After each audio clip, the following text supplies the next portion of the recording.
হোলি মেলোডির আরেকটি পর্বে আপনাকে স্বাগতম। মানুষ হত্যার চেয়েও বড় পাপ আর কি হতে পারে? আল্লাহ তাআলা পবিত্র কোরআন মাজিদে বলেছেন, যে ব্যক্তি অপর কোনো মুসলমানকে হত্যা করে তার কোনো ক্ষমা নেই, তাকে চিরকাল জাহান্নামের আগুনে জ্বলতে হবে।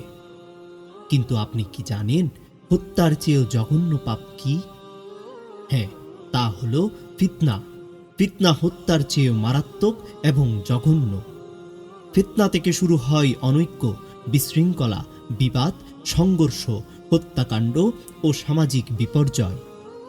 ইসলামে মহানবী হযরত মুহাম্মদ সাল্লাল্লাহু আলাইহি ওয়াসাল্লাম বিশেষ করে ধর্ম নিয়ে ফিতনা সৃষ্টি সম্পর্কে উম্মতকে কঠোরভাবে হুঁশিয়ারি প্রদান করেছেন। মহানবী সাল্লাল্লাহু আলাইহি ওয়াসাল্লাম সারা জীবন তার সাহাবীদের নিয়ে সত্য ও ন্যায়ের পক্ষে কাফেরদের বিরুদ্ধে লড়াই করে গেছেন।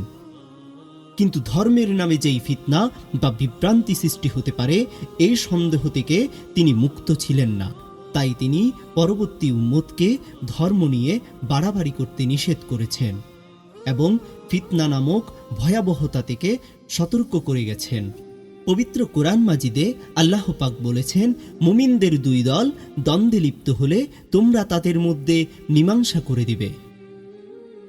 অতঃপর তাদের এক দল অপর দলকে আক্রমণ করলে তোমরা আক্রমণকারী দলের বিরুদ্ধে যুদ্ধ করবে, যতক্ষণ না তারা আল্লাহর নির্দেশের দিকে ফিরে আসে।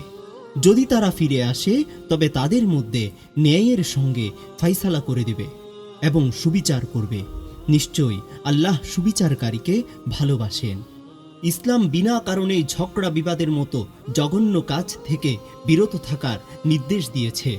কোনো বান্দা যেই পর্যন্ত ঝগড়া বিবাদ বর্জন করবে না, সেই পর্যন্ত তার ঈমানের বাস্তব রূপে পরিপূর্ণতার বিধান করতে পারবে না।